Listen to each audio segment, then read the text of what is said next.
Let's look behind the scenes of I Make Good Art, my art company, and why it's a company and it's not just an artist name.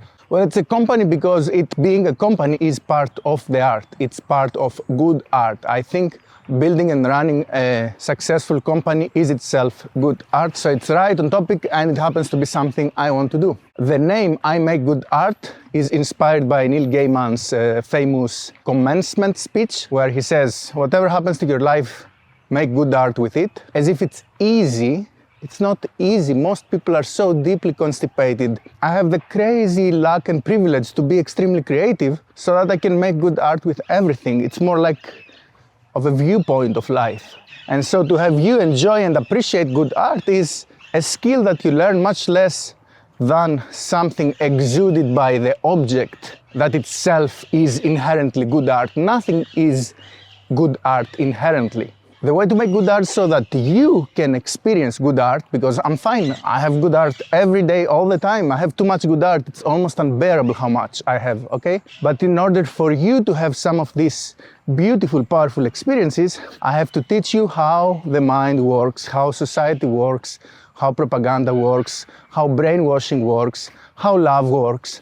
And of course, I'm going to attach all this knowledge to services and objects that you can buy and that you will buy like crazy because you're so desperate for a good shit. If you are deeply constipated, you know very well what I'm talking about. But you don't know how the good shit feels like. Maybe you had it a couple of times with drugs or whatever, and that's not sustainable. So what I'm gonna do, whether you like it or not, whether you let me or not, is I'm gonna have some elements, can be physical elements, can be what you're watching right now, some art that by reminding you what madness and delusions and stupidity looks like in the most effortless, obvious way, in the way that you see it every day in your actions, in your speech, in your response to stimuli. You're completely rational, delusional, you make no sense at all. That's true for me as well, it's not personal, it's you being a human. But when you know and see that, you will automatically get humbled, and what comes with humility?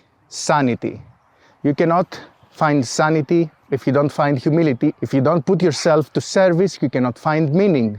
Actually, you can never find meaning. You can either embody meaning or not. That's all that's available. Meaning is not found. Meaning is being lived. The people whose life is more meaningful, and almost everybody can tell that these people live a meaningful life, would not understand the question, like what makes your life meaningful? They would be like, what do you mean? I'm just living my life. And some of them will say, yes, the smile of my children or of my customers or a hug, like those things that you can totally have without doing anything substantial to you or to the world around you. Now, how am I going to create art that will give you this powerful, beautiful gift that it will feel so obvious and so simple that you will not even understand that you have received it?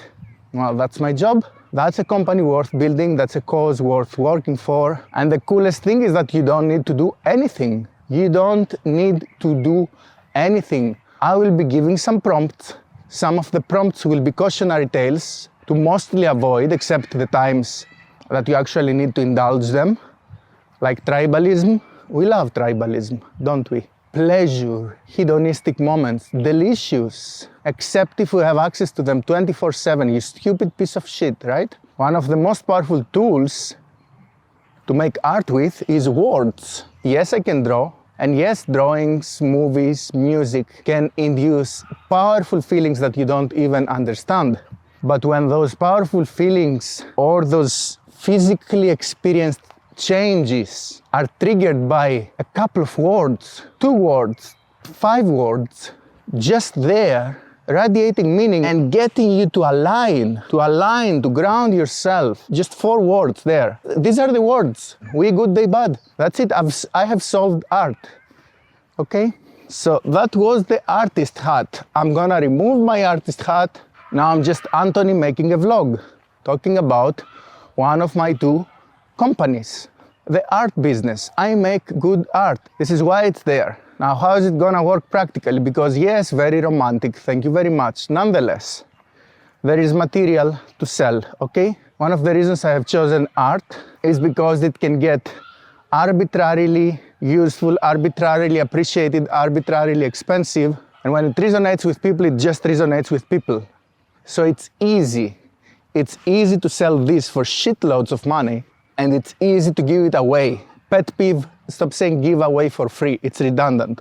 When you give something away, people don't have to pay for it. So business-wise, the absurdity of the fact that the same piece of paper can be sold for a few €1,000 and also can be given away for free, and no one will be very much surprised by either. In both cases, they will like, yeah, of course you give away your art. Or they will say, yeah, of course somebody can pay a lot of money for your art because it's good art and it's meaningful to them. Of course, you understand that economically speaking, this makes no sense.